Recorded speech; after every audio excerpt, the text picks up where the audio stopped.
Well, good morning. Good morning and welcome everyone to worship at Central Okanagan United Church. Good morning to all of you online, connecting through Facebook Live or on Zoom this morning.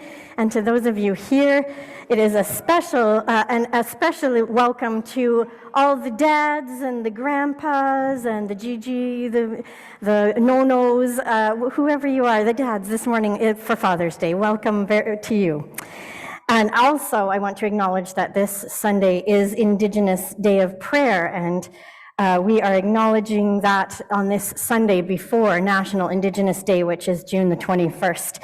It's an opportunity to celebrate First Nations, Inuit, and Métis people and their customs and values and languages and culture.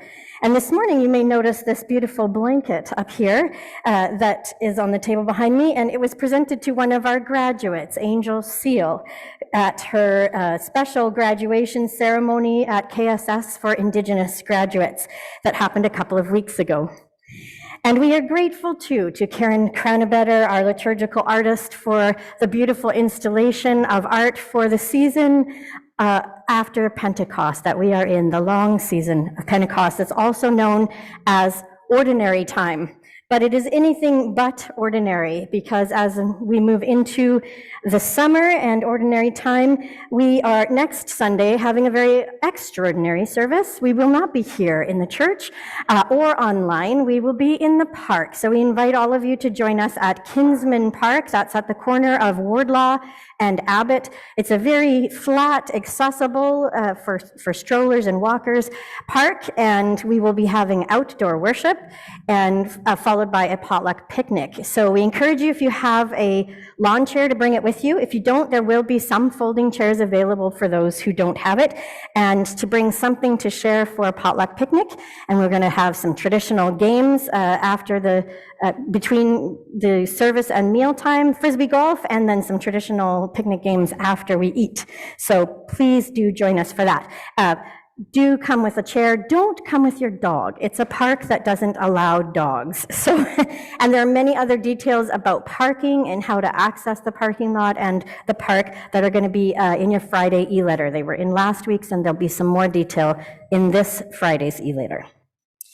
And speaking of finding us, if you are new or visiting online or in person, we are so glad that you have found us. And it's our custom here at Central Okanagan to ask if there's anyone who's visiting or worshiping with us the first time, whether they would stand and tell us their name and where they're from. And I see Heather standing up, who's not new to us, but you have somebody you're going to introduce. Yes, I have my mother here, Ruth, from Port Coquitlam, and my sister Sandra from Halifax, and my very long-time friend, we've been friends since we were 7 years old, Christine. Sandra, Christine, welcome. And Grandma Ruth, who's been here before. They're all in town because Rachel, who most of you know as Rachel Anweiler, who's now Rachel Tomlin, is going to have a baby in less than 2 months, and so they had a lovely shower yesterday for Rachel. So that's why they're there, and we're so glad you've joined us for worship this morning.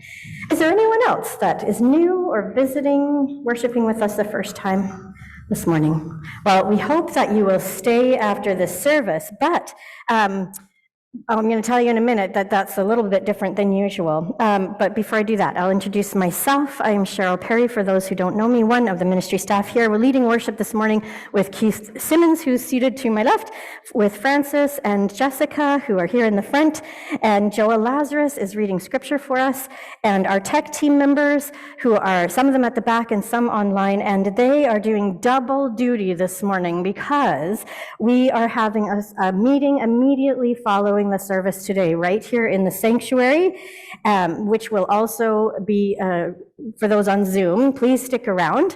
It's a very important meeting to approve the amalgamation agreement with West Bank United Church, to update the congregation on the status of our ministry plan, and to authorize the board to appoint a ministry profile and search committee to begin the process of hiring a minister whose focus will be intergenerational ministry. So it's a very important congregational meeting. Please plan to stay. And thank you to Catherine Doherty and to Tina and others helping in the kitchen. Catherine provided corsages this morning for our graduates, and other volunteers in the kitchen have prepared coffee, which we will have in the sanctuary for those staying for the meeting, and a cake to celebrate our grads after the meeting. There will be a short break between the end of the service during the postlude, so if you need to leave, if you have to use the washroom, please come back in for the meeting, but there will be coffee in here, and then we'll celebrate with the grads as we leave with a cake. So that's a lot of announcements, but if there aren't other things I need to draw to the attention of the community, then we begin our service of worship. This morning and whenever we gather, we acknowledge that we are gathering on the land of the Okanagan Sioux people. We are mindful of the rich culture, history, and spirituality of Indigenous peoples who inhabited and cared for this land for generations, long before settlers arrived here. We gather in deep gratitude for their past and ongoing hospitality as we continue to live together on their land. We also recognize the contributions of the Métis, Inuit, and other Indigenous peoples that have made shaping and strengthening this region, the provinces, and Canada as a whole. We commit as a community of faith to continue to work to build relationships that are just and equitable for all.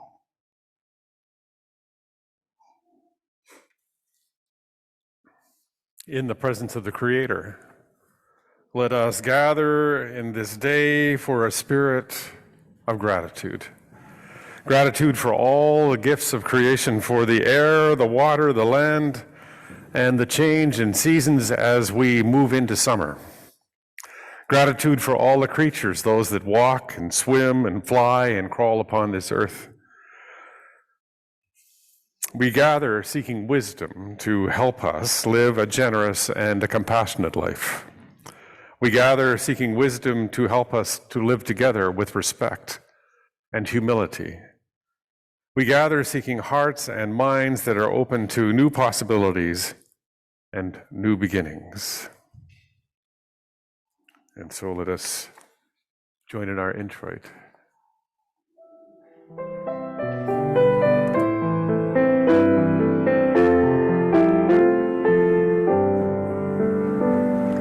I listen for the word of God in fire and wind and rain. I leaned into the edge of dawn to find the truth again. I breathed into each moment.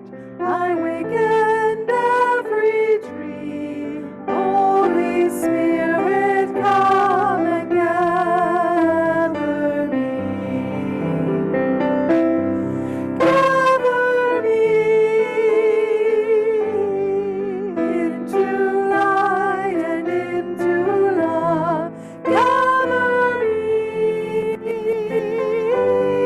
Let the songs of life be sung. Come, Holy Spirit, and gather me. Oh, come, Holy Spirit, and gather me.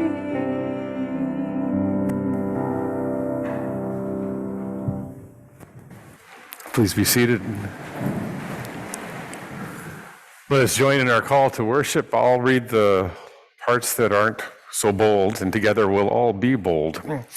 Creator, we give thanks for the knowledge you give to us. Through all the traditions of the world, help us to honor the gifts that each tradition offers. We seek to take the path of love. We give thanks for the East, for the sun that rises to begin each new day. We give thanks for new life, for youth. We give thanks for new learning and new experiences. To take the path of love. We give thanks for the South, for the growth of the summertime in our lives, for the teachings to be kind to ourselves and others. Help us, who are elders, love and respect children and youth. Help us to care for the elderly and those who cannot care for themselves. We seek to take the path of love. We give thanks for the West, for the understanding of how to care for the earth. Creator, help us to use this understanding to bring joy and new life to the world. We seek to take the path of love. We give thanks for the North. Help us to receive gifts of wisdom and new perspectives from all peoples. Help us to grow our roots of compassion deeper as we journey. Seek to take the path of love. Together, we will take the path of love for ourselves and for each other. Amen. Loving one, we are your people.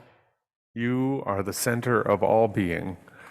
Your assuring love is all we need, all we claim, all we are called to be. And yet, there is drought, there is loss, there is travail unending. We can barely perceive your promise. You are overtaken by an endless trail of dust and wind and regret. Help us to know your love. Help us to be your presence. As we know ourselves to be held in God's love, let us sing together God's assurance. You can stay seated.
This is paraphrase from the writings of Richard Wagamis.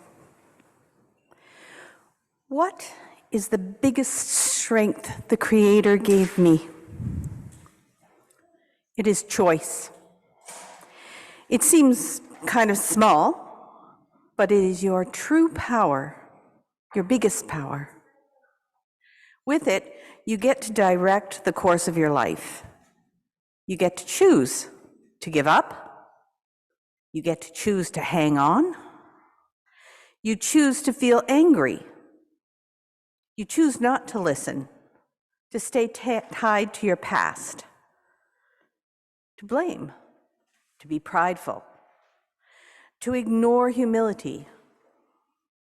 You choose your ego over your heart, to be a reactor or a creator.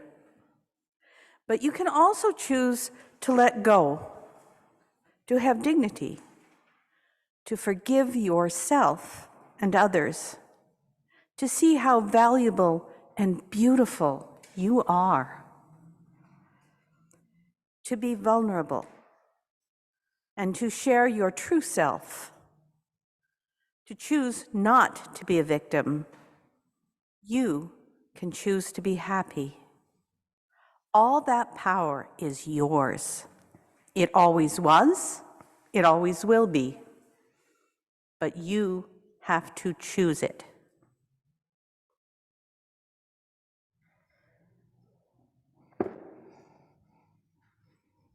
Thank you, Joa. And I wonder if there are some young people, some children that would like to join me at the front for a few minutes. Come on up. Thank you for lighting the candle this morning, Elliot. Hi, Sarah. Hi, Ami. Come on in. Hey, Toby. No, I didn't even see you, but now here you are. Come on in. Come closer. Great. Hey, Angel. So I know that some of you here have had the experience of moving, right? For those of you who've moved and remember that, maybe you were too young, I don't know, but what do you remember about moving, about that experience? Do you remember when your parent told you that you were going to move and how you felt? Do you remember that moment? Do you remember, Sarah? They moved most recently, right? Elliot? You moved even before you were born, yeah? So you've heard stories about, well, you did a lot of movement before you were born, I can attest to that as well. But is that right? You moved houses just when he was a month old. So you've probably maybe seen pictures or heard stories, and so you remember that story, yeah. What about those of you who moved a little more recently? What can you tell me about the experience? What were some of the feelings you had about moving? You can be brave and tell whatever they are, even though your mom is sitting right here. Were you super excited, or did you have some worries? Yes, Mom is saying they shared with you, they had some worries. Did you have some worries too? Yes, yeah, because you came from another country to Canada, so it was a long way away that you came, yeah. And what kinds of things would you worry about if you were moving to a new place?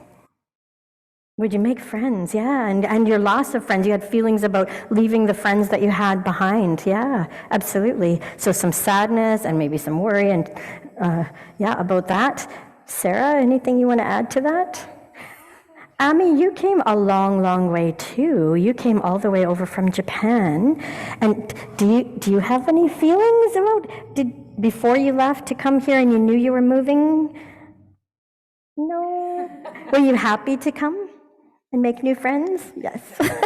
That's great. You're very adventurous, so I bet that. So we can have lots of different feelings. Moving can involve a great mix of feelings. Angel? I know I was told the story when my family moved. I heard it was very chaotic because we lost one teddy. Oh, you lost something in the move. Ooh, Yes, that happens but sometimes too. That was the second favorite teddy. Oh dear. So something that was very precious got lost in the move. That wouldn't be a good thing.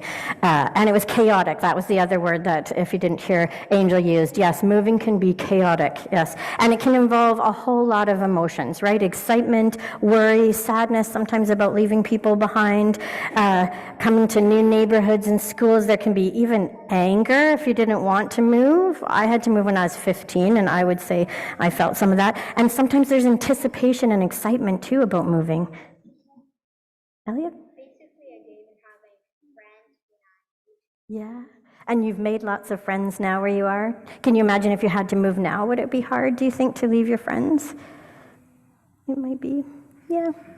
You'd make new ones too. Well, all through the summer, we are going to hear the story about two people, Abraham and Sarah. And you may have heard of them before because you're named after one of them, right, Sarah? Yes, maybe.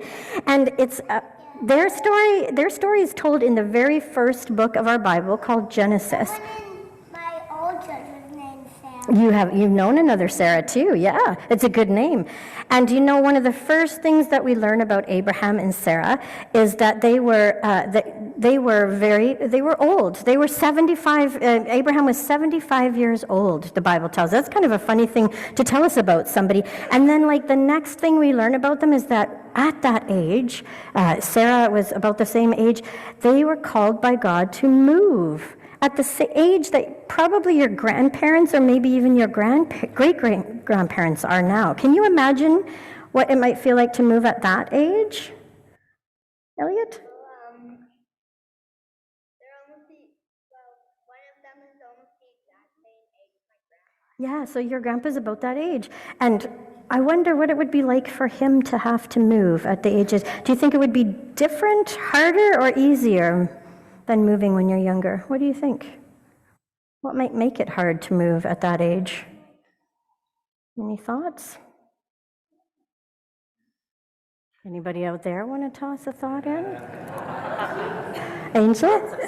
Age. Yes, and sometimes what comes along with age, and I can attest to this, being in my middle ages now, is that some physical things are sometimes harder. And you said like it's chaotic, and there's a lot to moving, right? So it can be a lot to move when you're a bit older. And I heard somebody else say stuff. You might have a little bit more stuff to move because you've lived a long time and you've accumulated a lot of things and a lot of memories, and people too. You've made really deep connections with people, and so if you had to leave your community, your neighborhood, that could be really hard. So this Sunday is a really special Sunday for us because we are recognizing people who, like Sarah and Abraham, are at an important moment in their lives where they're setting out on a new adventure. Now, some grads are actually going to move and go to another community, but not all grads are going to do that. But the graduates we're celebrating are high school and college and university graduates. And so I'm going to have them stand up while I talk about them for a couple of minutes, and then they can sit down when I've stopped talking about them. So first of all, and we have some photos too that are going to flash up, so that will determine the order. So Angel Seal, who's sitting right next to me, these are some pictures of Angel. If you look up there, I think one of the earliest memories I have of you, Angel, is when you joined Gone Fishing. And so Angel's on the very far, well, my left, I'm looking at the photo anyways, in her pink jacket. So she was part of a group called Gone Fishing. And then as she grew up, she became a leader of that group. And there's another picture, I think there. And then she became part of youth group. And this is a picture of Angel, as I mentioned, with her blanket when she graduated on the 25th of May at her Indigenous graduation. And she is going to be not leaving home, but starting college in the fall in the culinary arts program to be a pastry chef. That's undecided yet. Oh, okay. There's Between pastry chef or a math and a different type of science. okay. So some choice still needs to be made. Actually, I signed up for the three things because I'm like, okay, these two are tie and tie in case I didn't get into this one. Oh, very good. Well, yes. So it involves lots of choices. I think you would agree. And so, as I said, it doesn't. For her, she's not leaving home, but it is a big moment. And I wonder, how are you feeling about that? Good. Good. I made a backup plan so then my plan could not cave in. There you go. She's got a backup plan, so if anything falls apart, she's ready for it. Sounds like you're excited and prepared and ready. Great. That's good. Okay, the next picture. Jessica Vinton couldn't be here this morning. She was going to be here, but she woke up feeling not too well. And this is a picture of Jessica. So some of you will remember her at Vacation Adventure a few years ago as a leader. And I think we have a second picture of her as well in her grad outfit. Yeah. So Jessica is graduating from the Kelowna Christian School and is heading off. She is moving all the way across the country to go to Dalhousie University in Nova Scotia. So sometimes graduation does involve the adventure of moving. And next is Everett Phillips. Okay, Everett, where are you? There's Everett. Now look how tall this young man is. This is Everett in our nursery, and he doesn't look very happy to be there, but I can attest that he came very happily to Sunday school for many years, and in fact was baptized right here on Christmas Eve. I know that I remember because I was there and helped that baptism. Reverend Lorna Hillian did the baptism and I assisted, and so that was a few years ago. And Everett is going to be attending Okanagan College to study environmental studies in September, and we were very, very excited to announce this morning that he has been chosen to receive the Albert and Burl Baldeo Scholarship Bursary through the Central Okanagan Bursary.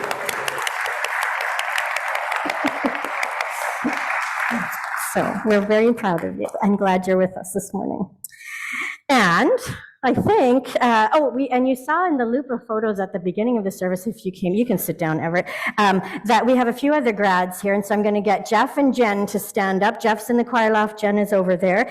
Jeff is not, neither of them, as you can probably tell, are graduates from high school. But maybe, maybe you guys remember being this age, just a little, because we can graduate at different ages too. And so both of them, instead of graduating from high school, have graduated from Okanagan College. Jeff did with a diploma in sustainable building technology, and he's setting out on an adventure of a new career that he's just started. And Jen, and these are by the way, the daughter and son-in-law of Joa and Lazarus and George McKinney. She has just graduated from Okanagan College with a diploma in general studies and already transferred to the University of Victoria and completed a Bachelor of Social Work. Yes? It's in the process, okay, and is in the process of completing that Bachelor of Social Work degree. So how about the two of you? How are you feeling at this moment of graduation, of moving on? Yeah? Hopeful. I love it. Hopeful is a word. What about you, Jen? A word? I mean, I'm exhausted. 2.5 years. Yes. Here, but Yeah. I'm really excited to get to kind of dig deeper into the social work aspect. Exhausted, but hopeful and excited. That's awesome.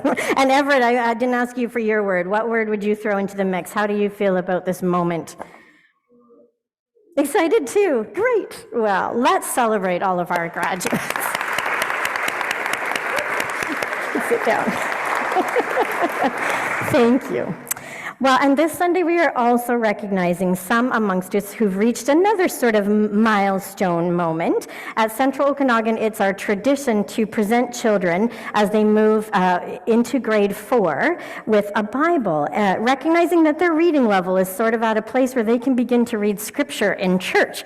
And so this year, you may have seen on the slide at the beginning of the service, we have 2 children, Ada Goodsmith and Jonathan Rodriguez, that are receiving Bibles, but neither of them could be here this morning. Oh, here, it's come up. Ada was not feeling well when she woke up this morning, and Jonathan is away with his family. So we're going to present them with their Bibles at another time. But because your family, Toby, where did Toby, oh, right in front of me, joined us when you were beyond that age already, but you hadn't received a Bible, and in fact, you're completing grade 5 already, we are going to present a Bible to Toby Levine this morning. And so I'm going to ask Everett, one of our high school grads, to come, and Angel, to come forward, and while they present that book to Toby, the Bible to Toby, we, the rest of us, are going to make a joyful noise to celebrate these people and this moment in their lives. The choir is going to sing an anthem. So you two can shake his hand. Rest will stay here, and then we're going out to sing.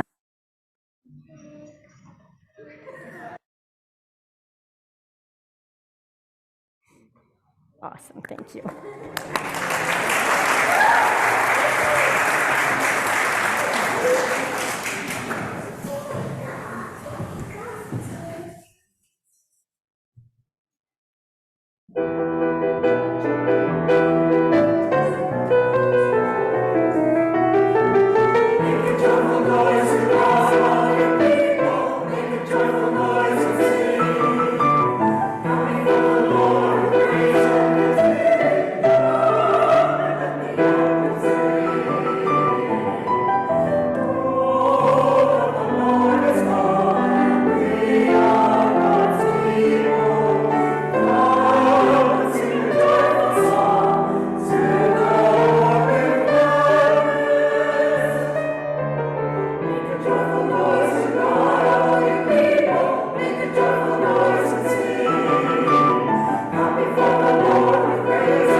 We're going to read from Genesis chapter 18, a passage that a lot of women my age find most amusing.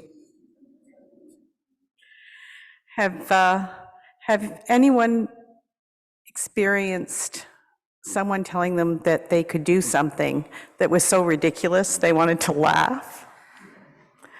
Oh, like maybe going back to school when you're approaching middle age.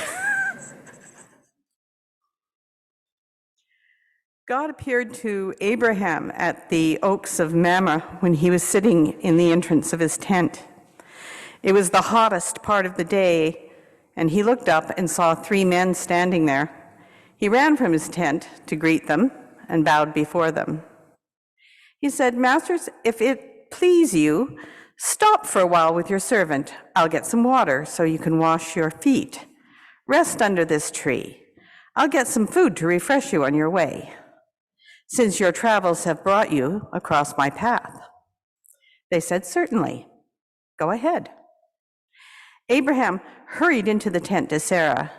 He said, "Hurry, get 3 cups of our best flour, knead it, and make bread." Then Abraham ran to the cattle pen and picked out a nice plump calf and gave it to a servant who lost no time getting it ready. Then he got curds and milk, brought them with the calf that had been roasted, and set the meal before the men, and stood there under the tree while they ate. The men said to him, "Where is Sarah, your wife?" He said, "In the tent." One of them said, "I'm coming back about this time next year. When I arrive, your wife Sarah will have a son." Sarah was listening at the tent opening just behind the man. Abraham and Sarah were old by this time, very old. Sarah was far past the age for having babies. Sarah laughed within herself. An old woman like me getting pregnant with this old man of a husband? God said to Abraham, God said to Abraham, "Why did Sarah laugh, saying, 'Me have a baby, an old woman like me?' Is there anything that's too hard for God? I'll be back about this time next year, and Sarah will have a baby." Sarah lied. She said, "I didn't laugh," because she was afraid. But he said, "Yes, you did. You laughed." Holy wisdom, holy word.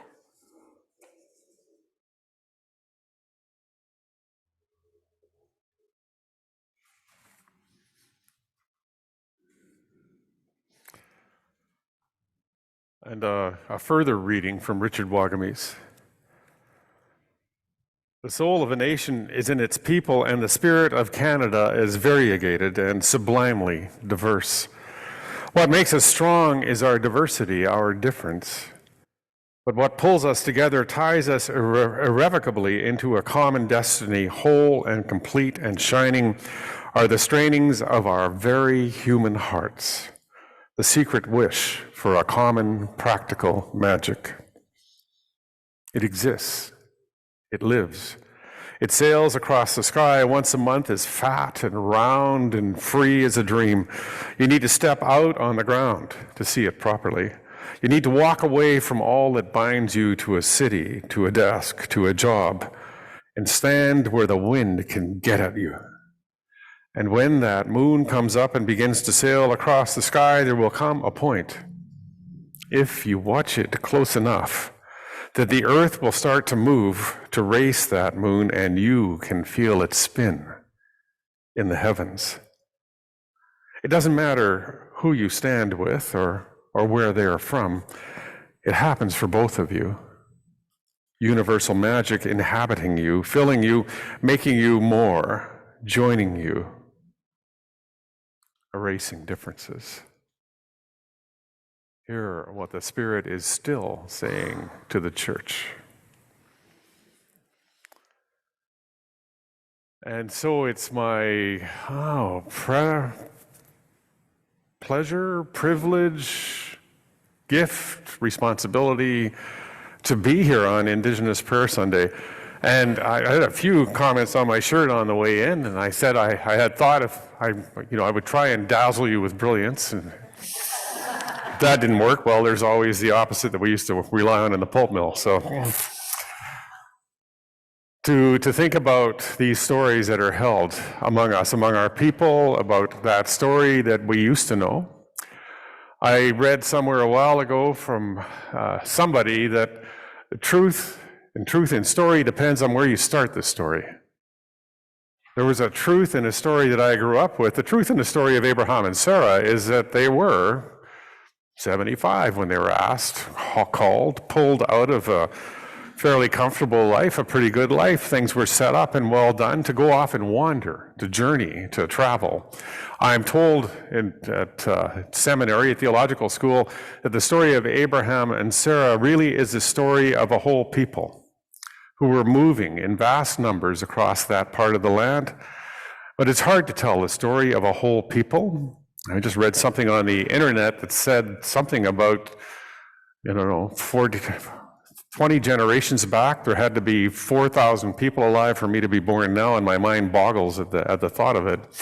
It's hard to tell a story of 4,000 people who were moving 20 generations ago, but you can tell a story of two people. And I think that makes more sense to me when I read the story of Abraham and Sarah, because if it's the story of many people, then all of the things that happened to them along the way make a bit more sense. All of the ways in which Abraham traded Sarah off here and there to get the pleasure of some king or something like that don't really make sense in the life of a family, but do make sense in the movement of a people. And here we have this story, I think, perhaps of a people who were stalled. They had heard the promise from God. They'd gone off and they journeyed and they'd wandered to the promised land, and they got there and it just didn't happen. Nothing turned out the way it was supposed to. God didn't turn up. The child wasn't born to them that was supposed to start the whole nation of children, the children as many as the stars in the sky and the sands on the beach. Didn't happen. They had to work something out. They had to bring Hagar into the picture and ask her or tell her that she was going to have that child instead. And they'd had that set up and decided that's the way things were going to be, when all of a sudden these three strangers, three angels, the stories say, came to tell them that something completely different was going to happen. There would be another way that opened up in front of them. And they didn't believe that at all either. Who would? They already knew their destiny. They knew what was going to happen. They knew how their life was going to be lived. Just kind of like I did when I was 41 and decided that my nephews would be the source of my life, and the ones that I was in love with, and I was in love with them, and they would be the ones that carried on the future of our family, and I would live through them, through the children of my sister and my brother. And then I met Laurel, and God laughed, and all of a sudden I was a dad and changing diapers and had things happen to me that I never really thought would happen to me until Laurel told me where to put the face cloth, and after that it was a bit better, a little bit different. My life changed entirely from a place that wasn't barren or dry, but from a place where I knew God had set for me to be, and it changed. God laughed. I told her my plans, and she roared and gave me another one. Thinking of that and how we are set, and we know the story. And we've also in this land known the story. I don't know about you, but I grew up with a story that started when the Europeans got here. It didn't start before then. It started then. That's when the story started. People who were, kicked out of their homes in Europe, who were displaced from their land, whose land had been enclosed by the nobility, had it taken away from them, had an opportunity to come to a vast new land that nobody lived on and do whatever they wanted to with it because God had given it to them. It was just like, Exodus or Genesis. It was coming to this land that was given to us. And well, there were some people here maybe, but they really didn't know how to live very well. They hadn't had the benefits of civilization. They didn't know God in the right way. And fortunately for them, we were going to come and save them from that too. It was just a gift all the way around. Now, there were some clues. If you were a child like me growing up in the 1960s, there were some clues around you that things maybe weren't exactly that way there was dislocation. There was a sense of a people who didn't belong, who didn't belong in their land and their territory. I grew up in Kitimat and Flimflon. And in both of those communities, there were European communities placed in the center of places where Indigenous people had lived for thousands of years. And most of my memory growing up in my adolescent years is contained in my Flimflon experience, not so much in my Kitimat experience where I just grew. In Flimflon, I questioned because it was a dislocation for me to move there, a completely different kind of community than the one I was used to, from the coast to the interior, from winters with 30 feet of snow, and the biggest risk your parents could think of was when you slid from the roof of the house to the street, whether or not you were going to hit the hydro wires on the way down. To Flimflon, where it was 40 or 50 below in the winter, and the biggest risk was you went out without your gloves on, which I did just once, and after that, frostbite reminded me, where spit bounced, and where the wheels on your car were square for the first few rotations and bumped along the road. It was a completely different life. And so I started to wonder about that life there, and then looked around and realized that we were a European community surrounded by 40,000 Cree who were not really welcomed into town. And as I grew and started to get a sense of what that message was like, to start to ask the questions about why the sign in the window said no Indians, or why the ad for an apartment said Indians need not apply, or why the company was the reason for Flimflon's existence. Hudson's Bay Mining and Smelting ran a smelter and a mill and was desperate for workers. When I graduated from school, they were completely desperate. It was a very old place. It was kind of falling apart. It was just held together with baling wire, and fortunately farmers who would come up in the winter and work there and help the place hold itself together couldn't find people to replace the guys from the war who were retiring, and they were off to Newfoundland and bringing them in by the plane load, coming in from England, told them anything just to get them there. They looked around town for about 3 or 4 weeks and said, I think I can do better somewhere else, and they left.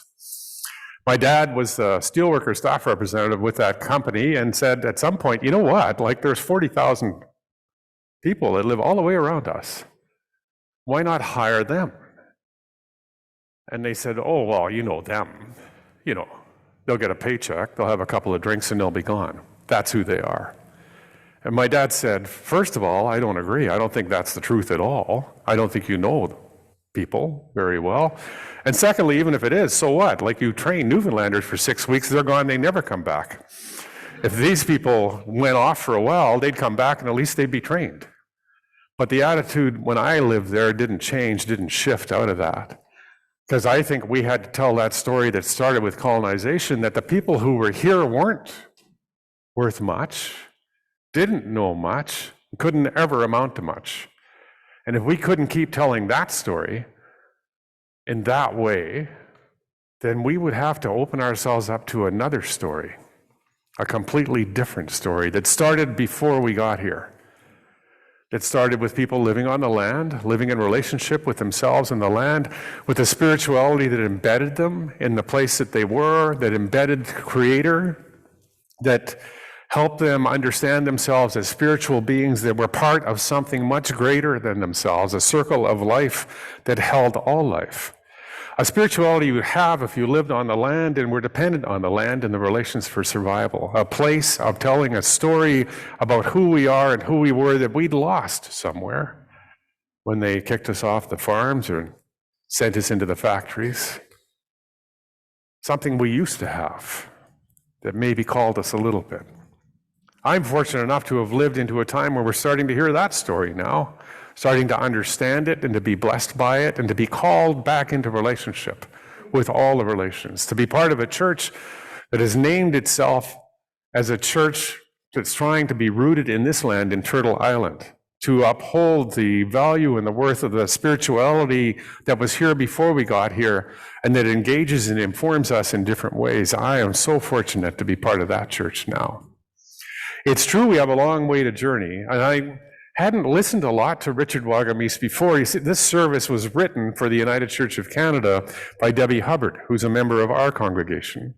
She was asked by the National Church, because she sits on a National Indigenous Council, an advisory council, to write something that churches could take and use on Indigenous Prayer Sunday.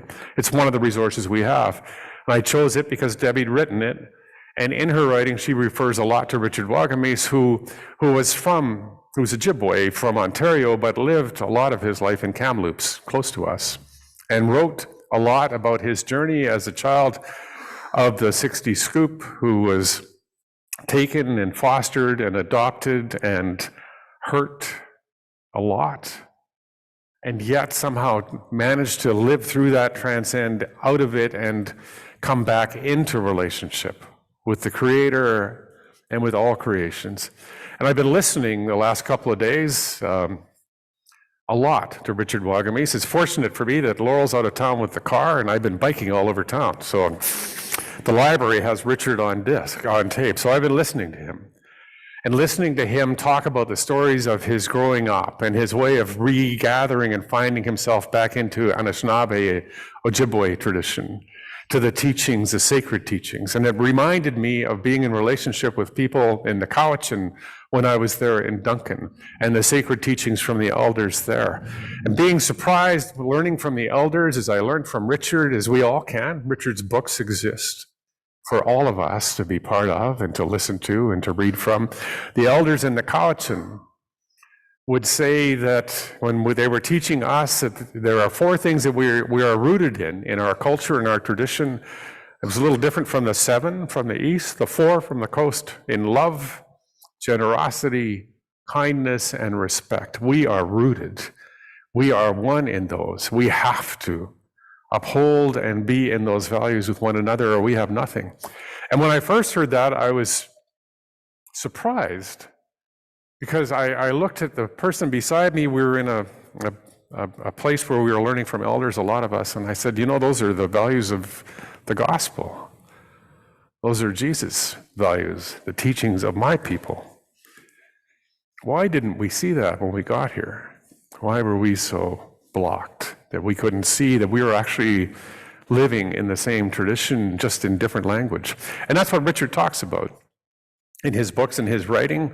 Is he asks us in that piece about what it means to be a Canadian, and other pieces, to just kind of be the neighbors again, to lean over the back fence and listen deeply to one another's stories, to learn from one another's place, tradition, teaching, spirituality, and to listen deeply into being the neighbors we need to be, so that we can hold the relations, all of them, in a way that honors them, the elder ones, the ones that came before us. Even in our spirituality and our teachings, we know that the plants and the animals, that all of creation was here before us. We're the young ones. And we can learn from creation around us if we pause long enough to ask creation the questions, well, how are we to be here and how are we to live in this place? And I thought that is a tradition that is part of us, part of Indigenous spirituality, something we've lost, perhaps, that we can recover, perhaps, through conversation and through reflecting on who we are and who we've been, to listen with respect, to be generous, to offer love, and above all else, do everything we can to be kind to one another, not offer blame or reproach or, a description of who we are that's hurtful, but to say, how can we continue on down the road together? How can we do that? So, when I was listening to stories, and I know we got a meeting and I should probably wrap this up pretty quickly, but listening to stories from Cowichan elders, I've said here before that I started to find out about British home children a few years ago in my congregation in Duncan, in the congregation I served in Duncan, from some members of our congregation whose parents and grandparents had been British home children, children who were taken out of their homes by the British, my ancestors, or off the streets or out of facilities where their parents had left them because they were too poor to look after them, just taken and sent to Canada and South Africa and Australia and New Zealand and sent there to be laborers. Children as young as 4 and 5 and 6 and 7 to go work on farms, to have the good fresh air of the Canadian country, to be domestic servants, to be basically indentured slaves. And 70% of those children had horrible experiences, and those experiences are documented and written. What happened to them was atrocious and awful. And it came out of a community and a society that thought it knew better, thought it knew best, you know, the road to hell, what it's paved with. So with that event happening, we learned about it in our church. The elders in Cowichan heard about it too. And one of the things they said was, my God, if they could do that to their kids, no wonder they did it to ours. And so there was a place of us understanding the story of the society that informed the residential schools and colonization and how you treated working class people, why kids worked in factories and went down into mines. That society and that culture and what that was like. And we don't have to claim ownership of or even defend. We just maybe helps us to understand it. So we brought the elders together. Our church kind of held space, and the elders came from Cowichan tribes, and the survivors, the descendants of British home children came together, and they shared stories. And they were stories, oh man, they were hard to witness. Hard stories. But I think we need to hear those stories sometimes. We just need to hear them. We don't have to take responsibility for them, just hear them. And know that this is shared history. This is a place we've all lived, maybe. Some of our ancestors, those 4,000, had to be alive 20 generations ago for us to be here. Live in that story. And as much as we share love and spirituality and faith together, we also share this part of our story too. And then maybe we can tend the graves and look after the ones that are lost in our hearts and in theirs, and walk together into another story, another way, another path. Perhaps we can do that.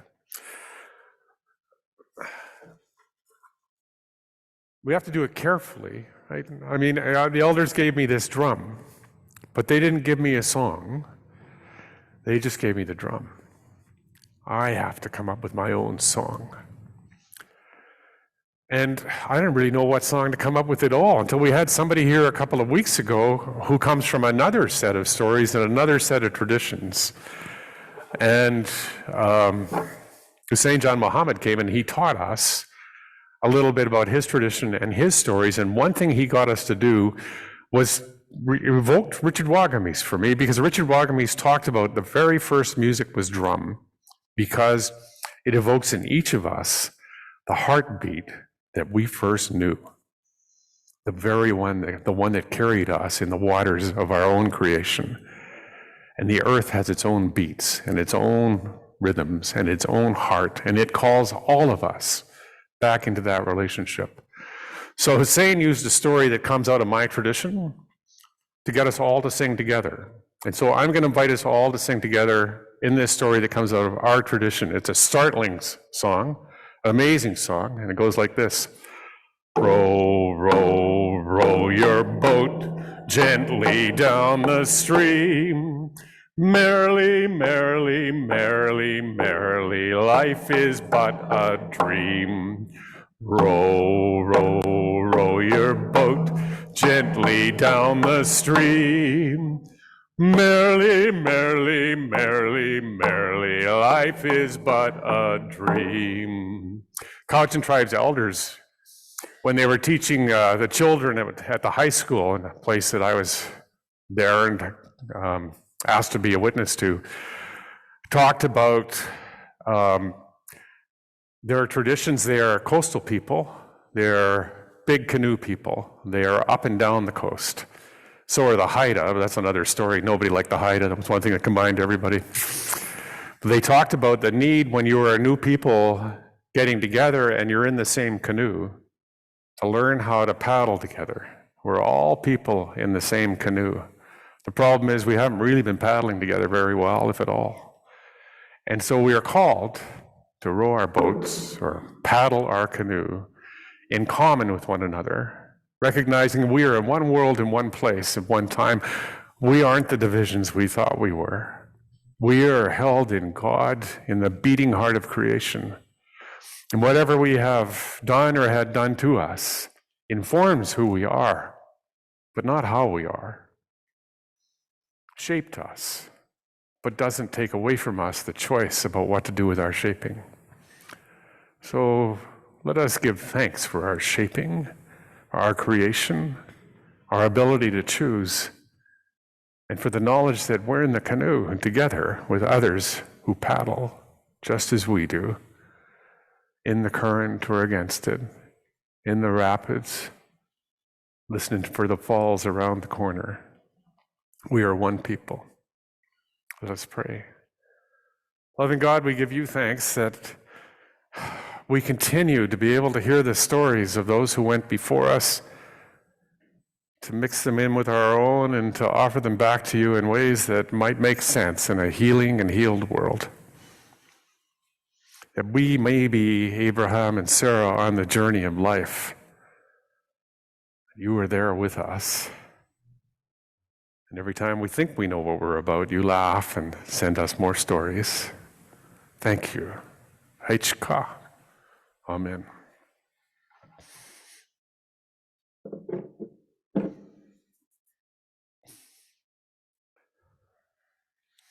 I think we're going to sing now. Laughter lit the stars of morning.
Well, now we come to the point in our worship when we talk about offerings, about the traditional sense of offering, when we used to pass the plate around and maybe keep an eye on what went in it, and we got rid of that and decided we would just have the boxes at the side of the church. And the other sense of offering, in that so much is offered here in this place, both on Tuesdays.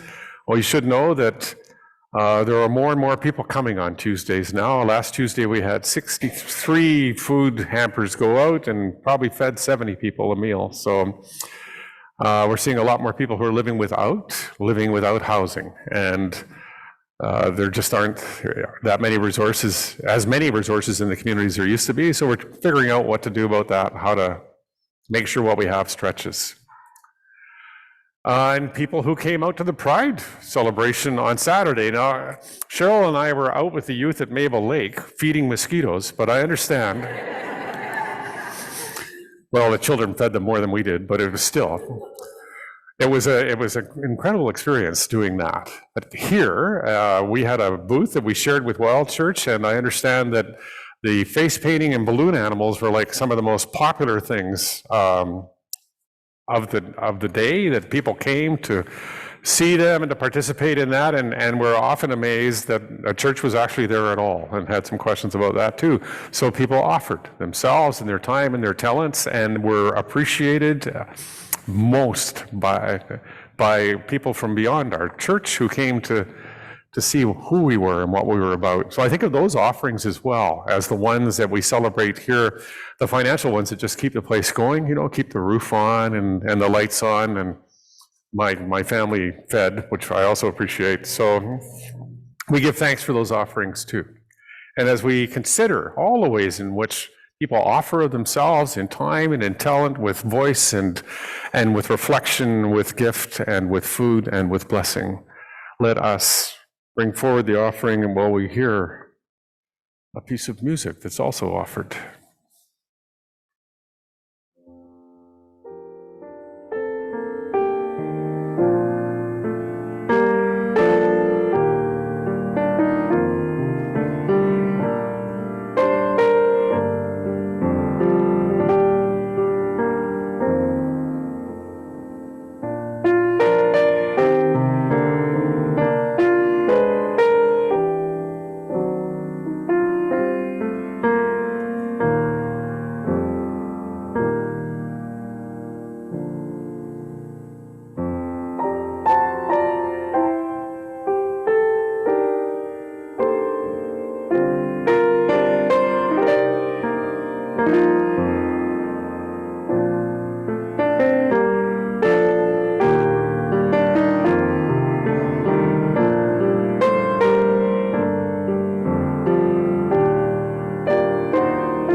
Great Spirit, hear our voices and the voices of our hearts. We call on you in gratitude and great joy. We have triumphed over our enemies and call on you to dance with us our victory. Our enemies, fear, doubt, shame, guilt, hopelessness, could not stop us from the victories we celebrate today. You have given us the strength to overcome them, as you will for the struggles we have yet to come. Megwith. Now we ask for more. We ask you to help us to develop the wisdom to choose leaders that will lead us to truth, justice, and reconciliation. Creator, we have the courage to ask for more. We ask you to give your strength and wisdom in gratitude to the men who have tended our children. We ask your Spirit to be poured on those among us who need your extra strength. Adonai, Miranda and his family, Colt Gross, Olivia, those amongst us struggling with addiction and abandonment. We ask you also in gratitude for your blessings to be shed upon our graduates, Fakria, Callum, Keaton, Jared, Jessica, Michaela, Caden, Everett, Angel, Jeff, and Jen. At this time, we ask you also for blessings upon the people in our prayer cycle, our brothers and sisters in Powell River, Malawi, Zambia. We ask for mercy for the people of Uganda who struggle sorely this week. We give you thanks. We ask for your assistance. We trust in you. We believe in the power that we have access to make the changes in this world, to bring it closer to your will. All my relations.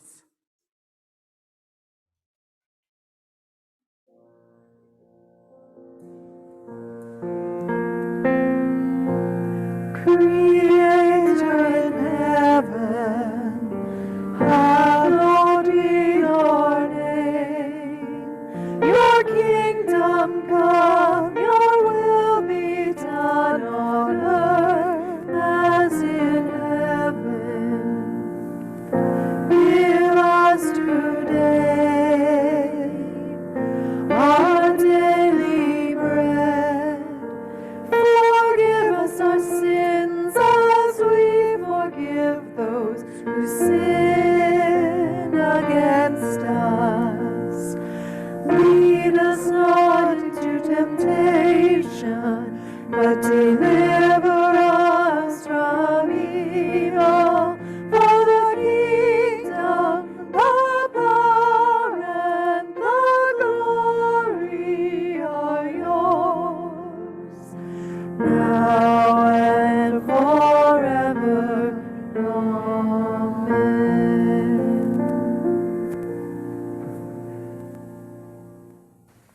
Now let us sing together a hymn that reminds us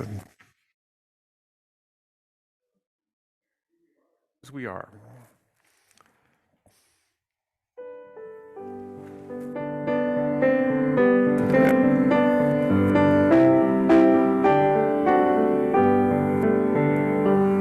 I was there to hear your morning cry. I'll be there when you are old.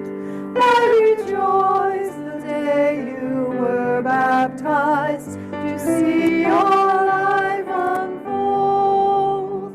I was there when you were but a child, with a faith you soon do well. In a blaze of light you wandered off to find where demons dwell. When you heard the wonder of the world, I was there to cheer you on. You were raised to praise the living Lord, to whom you now belong.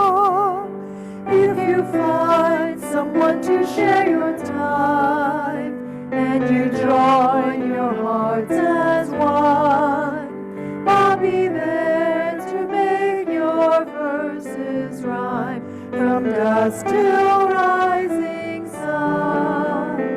In the middle ages of your life, not too old, no longer young. I'll be there to guide you through the night, complete what I've begun.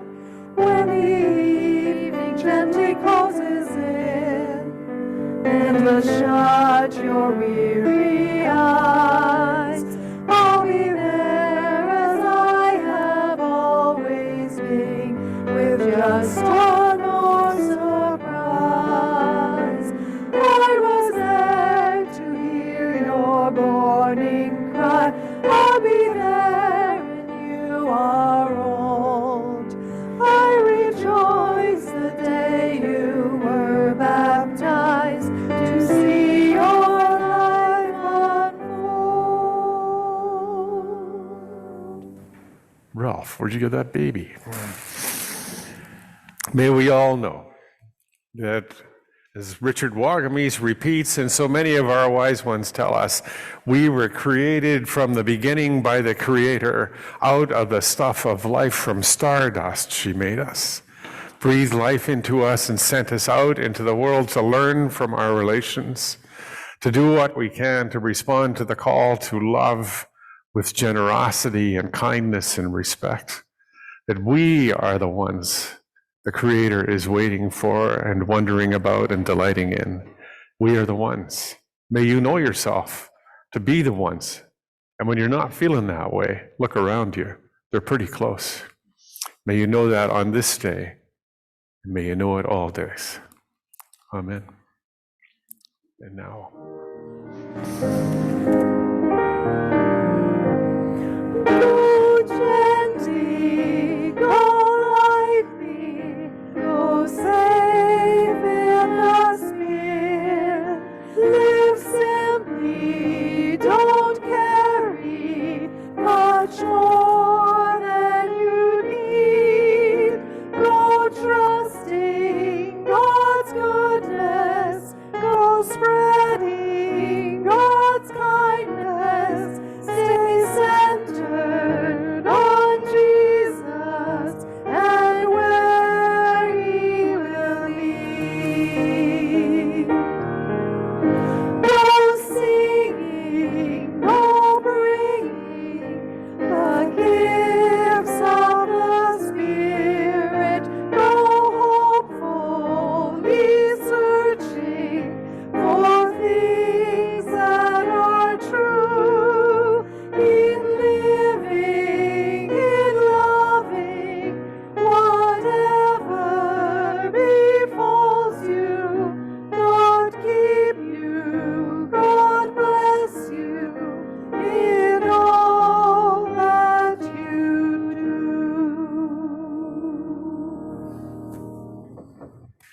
Now our intro,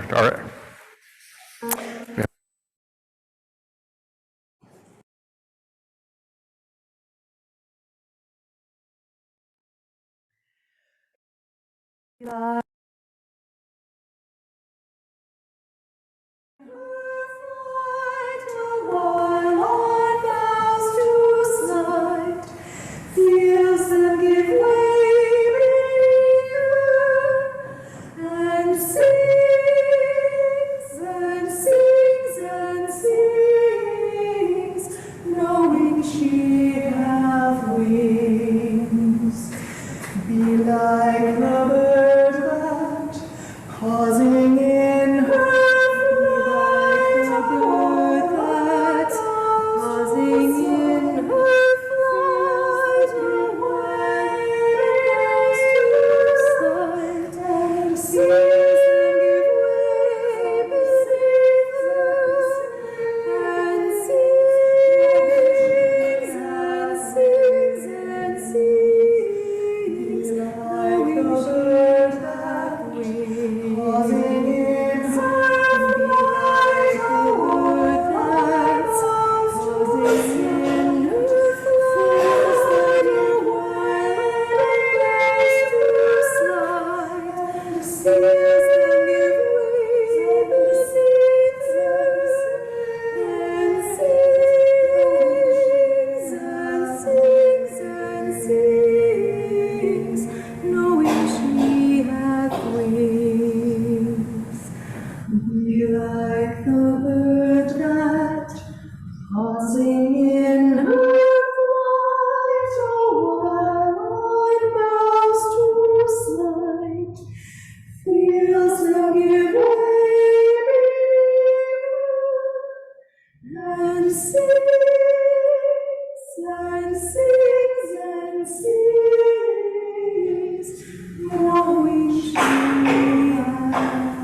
And now, I think we're on a very extremely short bathroom break, and Terry's going to come up and help us through the decisions we'll make or the reports we'll receive or however that looks.